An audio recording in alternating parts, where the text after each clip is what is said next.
Grécoról a legtöbb műhelytitkot egy Pacheco nevű kortárs spanyol mestertől ismerjük, aki 1611-ben Gréco halála előtt pár évvel meglátogatta az akkor már idős mestert, és az ő dokumentációja szerint Gréco házában volt egy olyan szoba, amelyben közel 2 tucat kisméretű, saját kezű másolatot találtak. Ezeket a kisméretű vásznakat rikordiknak, emlékeknek hívják, és ide a kiállításra is érkezett 2 ilyen nagyon különleges, esszenciális mű. Ezeknek az eredetiét, monumentális oltárképeket Gréco Doña María del Aragón madridi templomba szánta, ezek ott kaptak helyet, viszont fontos volt számára, hogy minden elkészült művéről készüljön egy saját kezű változat, amelyeket gyakorlatilag ő katalógusként tudott megmutatni a hozzáérkező megrendelőknek, vagy akár mecénásoknak.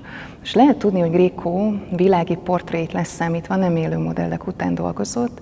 Velencében, Tintoretto műhelyében tanulta azt az eljárást, hogy viasz, agyag és gipsz modelleket, gyakorlatilag kisméretű szobrokat készített, amelyeket felöltöztetett.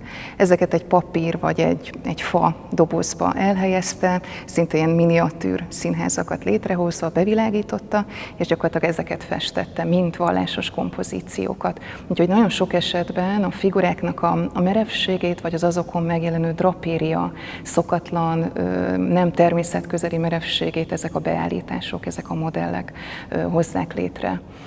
Megmaradt egy legenda, egy bizonytalan eredetű legenda Gréco festészeti technikájáról és egyáltalán spirituális hozzáállásáról, mely szerint sok esetben sötétben, elsötétített műhelyben dolgozott. És talán ez nem véletlen, vagy lehet némi alapja, ugyanis az ortodox festészeti hagyományban van egy olyan időszak, amelyet a szemböjtjének neveznek, mikor is az ikonfestők, mielőtt a munkához hozzáfognának, napokon keresztül kicsit visszafogják az érzékeiket, próbálnak befelé figyelni, vagy elcsendesíteni azokat, és kizárólag valamiféle belső lelki fényt megfesteni.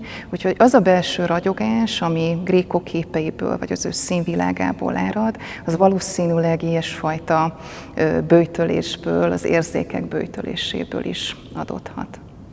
El Gréco kései, Spanyolországban született alkotásain semmivel össze nem hasonlítható az a lobogás, ahogy a figurák gyakorlatilag lángolnak a mennyei szféra felé, és ez talán nem véletlen, mert hogy az a közeg, ahová Gréco megérkezett, Toledo, az akkori Spanyolország vallási központja volt, és valójában Európa legjelentősebb spirituális vagy misztikus közege.